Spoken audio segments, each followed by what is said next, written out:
Last but not least, our cleanup hitter, the Barry Bonds of securities litigation, Matt Fischer of Snell Wilmer in Phoenix. Matt's securities litigation experience includes representing financial institutions, broker-dealers, retail and investment banks, lending institutions, and investment advisors in federal court, state court, and SRO arbitrations. Matt has significant experience defending broker-dealers and registered representatives in customer disputes involving allegations of unsuitability, lack of diversification, unauthorized trading, churning, excessive commissions, failure to supervise, negligence, fraud, breach of fiduciary duty, and federal and state statutory violations.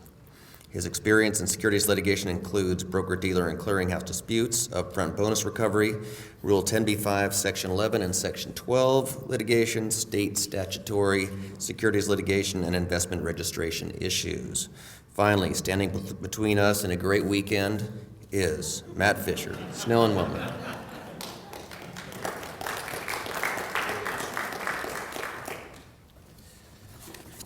Thank you, John. So the final topic of today's program, and I hope you've enjoyed it, is the multi-jurisdictional practice laws and their application as applied to FINRA arbitration.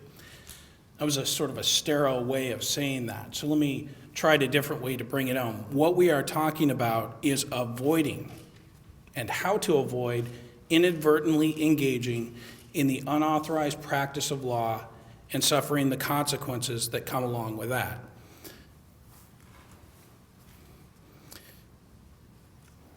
So multi-jurisdictional practice has really been a creature of the last decade. And by example, if I said MJP 10 years ago, most of you probably wouldn't know what the acronym stood for or what I was referring to. Now, most if not all of you know what I'm talking about. And this paradigm shift, this move away from isolation, where states are keeping control of who is practicing law in their jurisdiction, in their footprint, towards a multi-jurisdictional practice where the boundaries are more open. And many of you may remember the older ABA rule that was very short. I think it was a sentence, and it basically said, if you're not admitted to practice law in the state, you can't. And most of us would use pro hoc vice rules, but in other instances where we're dealing with alternative dispute resolution, it was a difficult proposition. But the landscape has changed. That said, anytime you're in a situation where there are new rules and new law, there isn't a whole lot of authority out there because it hasn't been around that long. And to use the proverbial phrase, the MJP dust hasn't really settled. A lot of these rules are still being changed. A lot of the states have committees that are continuing to see how the rules function and reconsider them. And so there is some uncertainty out there, in particular with respect to some jurisdictions, as to how the rules apply. So we're going to attack it today. We're going to attack the problem using a hypothetical. You are an established, long-standing broker-dealer based here in New York. You have operations throughout the East Coast. A few years ago, you decided to venture forth into the Golden State. You opened your first branch office in Los Angeles, California, and coming with that, not surprisingly, is your first customer dispute. Customer files a statement of claim with FINRA. The hearing location is going to be in California. And you, because the branch office is new, don't yet have an established relationship with counsel in California. So you begin to review your options. And picking somewhat on our co-chairs for today, you've used Larry Polk to handle your customer dispute arbitrations throughout the East Coast. He's always done a good job. He understands your business. He's your first thought. You also consider whether you might be able to handle this yourself. You came from a background of trying these things, and maybe you're looking to get back into the fray. Another option is you have seen John Warden at these presentations. Seems like a pretty sharp guy. Maybe you're going to go with California counsel on this one. But after weighing those options, you decide the first call you're going to make is to Larry Polk. And upon making that call, you say, Larry, I've got a customer dispute. It's in LA. Can you handle it for me? And Larry says, well, I'm not admitted to practice in California, but let me look into it and get back to you. So he hangs up the phone, and Larry remembers, wait a second. FINRA has adopted a rule that addresses this situation. I remember this from a few years ago. And he pulls out his customer code of arbitration procedure and immediately, because he's savvy, finds 12208, which says that all parties shall have the right to be represented by an attorney at law. Larry says, that's me, in good standing. I'm in good standing, and I'm admitted to practice before the highest court of any state, Georgia, and a couple of others. So I'm good to go. Green light, Larry? Not so fast. The rule continues on unless state law prohibits such representation, which really is the big caveat in the whole thing. And FINRA goes on in the commentary to discuss this very issue. And while FINRA has given you the green light, FINRA's not going to get in your way of doing it. They're happy to have you there. They also note that this is a republic and states have their own laws, and so you have to make sure you're complying with those states' laws. And I won't read these to you, but this goes on to describe basically check with the jurisdiction. So Larry says to himself, I remember when MJP became popular, and I remember that the ABA enacted a model rule of professional conduct 5.5 that addresses this very issue. So he pulls it up. 5.5C3 is applicable to ADR proceedings, and he begins to go through the list. Lawyer admitted in another jurisdiction. Larry says, check, not disbarred or suspended. Good job on my part for the last 20 years. I'll be there on a temporary basis. That's true. I'm just appearing in California for purposes of this arbitration, in an arbitration, FINRA. And it is reasonably related to my practice. I not only do it for this client, I do it for other clients. This is my area. In that instance, under the ABA's Rule 5.5, Larry can appear in California or in the state that has adopted this without engaging in the unauthorized practice of law and without any pro hoc vice application. Enter an appearance? Not so fast. There has been varying degrees of state implementation of this rule. It, of its own accord, has no authority value, but it was vetted. It's a good idea. To what extent have states adopted it, including in our hypothetical California? Here's a list of the states that have adopted Model Rule of Professional Conduct 5.5. It's about 13. Not quite the sweeping implementation that we were all expecting when we heard so much about MJP over the last few years. Larry checks the list, no California, so he digs deeper.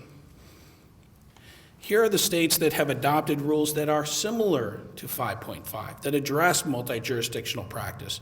There's about 29 of them, so a lot more. There's sort of the implementation we remember when we heard about this. But just because these states have entered into or adopted similar rules doesn't mean it's the same result. These states have made various modifications to the rule, which may end up in a completely different result. So you have to look at the rules to figure it out. Larry checks the list. California on there? Not yet. Keeps digging. The states that have not adopted Rule 5.5 in any capacity, 9 of them, and there's California. So the model rule of professional conduct isn't that availing, so he continues to dig and looks into the law of California itself. Now, before we get into what the rule currently is, let's take a step back and look at the history. The Burbrower case. 1998, really the start of all this hubbub. Perhaps you've heard of it. In many respects, the facts of Burbrower are very akin to the facts of our hypothetical. Burbrower was a New York law firm and was engaged by a client to handle a AAA arbitration where the hearing site was in San Francisco. The firm filed a demand for arbitration, but the arbitration never went. Prior to, the parties entered into negotiations and they ultimately settled. So they never appeared in San Francisco for the arbitration hearing. But in the process of the negotiations, they did meet with the client in California. They met with opposing counsel in California. They held some negotiations in California. So after the representation concluded, what you can predict happened. The client decided not to pay the fees. The client sued Burbrower for malpractice, claiming that the law firm had engaged in the unauthorized practice of law. The California Supreme Court, on those facts, held that because Berbrower was not licensed in California, and that in negotiating the case in California, as well as filing the demand for arbitration with the AAA, that Berbrower had engaged in the unauthorized practice of law. The result? No fees. They couldn't recover their fees against the client. This triggered the MJP movement, and California really got it started. They actually enacted a rule that says in the comments, we're going to change Berbrower. Even if Berbrower got the ruling right based on what the law was, we're not a big fan of the law. It was a pretty harsh result, so we're going to change things. And California enacted Code of Civil Procedure 1282.4. And this is the state of the law in California now. And what it says, and Larry looks this up and he begins to check the boxes. An attorney admitted to the bar of any other state, check, may represent the parties in an arbitration proceeding in the state, check, provided, number one, associate with local California counsel. Oops, okay. So I know at a minimum I'll at least be making a call to John to get me involved in the case to do it as well, but it goes on. There are other requirements. They have to, outside the state counsel has to complete a requisite certification form. They have to file it with FINRA. It has to be served. They get approval. Then they file the approved form with the Office of Certification. That gets served. And so what California has developed is a pseudo or customized pro hoc vice application process for FINRA arbitration. And to circle back on one of the other options that in-house counsel had considered when the case came in, this code applies equally to in-house counsel. If you're thinking to yourself, well, maybe I'll just utilize the separate in-house counsel exception, that only extends to attorneys that are based in California, and that type of a rule is common in many other jurisdictions. So that won't be happening.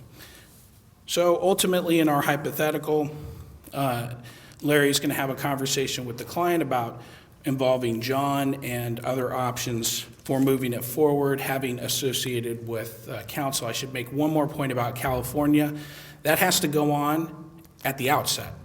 When you're filing your statement of answer, that's got to be done. So this isn't something you're just going to do in advance of the arbitration hearing. All right, we're going to hit a few other jurisdictions of interest. New York. New York has, we're on the list before of 9 states, has not adopted any MJP rules.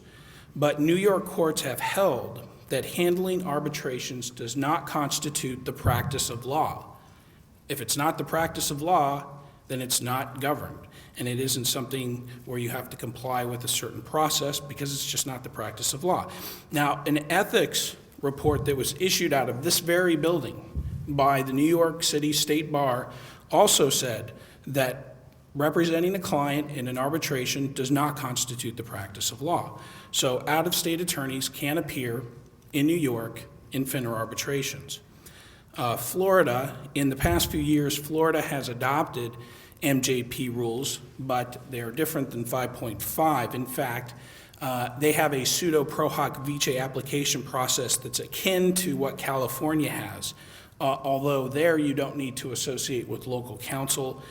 There are other details. For example, you can only appear 3 times in a given year, and by appear, it's pretty much the first thing you file in the case. That notice of appearance, you can check one off your list there, even if the arbitration hearing doesn't go. You want to, if you're appearing in Florida, you want to look at rules 1-3.11 and 4-5.5 provides all the details. It includes a verified statement process that's like California, as well as a fee. Texas is an interesting jurisdiction. Texas has not adopted any MJP rules. Texas has no pro hoc vice mechanism for arbitration. They have no legal authority at all, no case, that addresses whether ADR is the practice of law.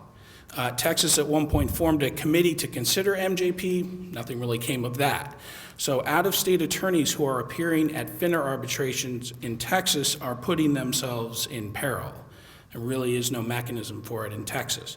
Illinois courts have held that arbitration proceedings do not constitute the practice of law, And then the state followed it up in 2010 by adopting Model Rule 5.5 verbatim. So assuming that you meet the usual conditions, good standing, admitted in another state, et cetera, an out-of-state attorney can appear at a FINRA arbitration in Illinois.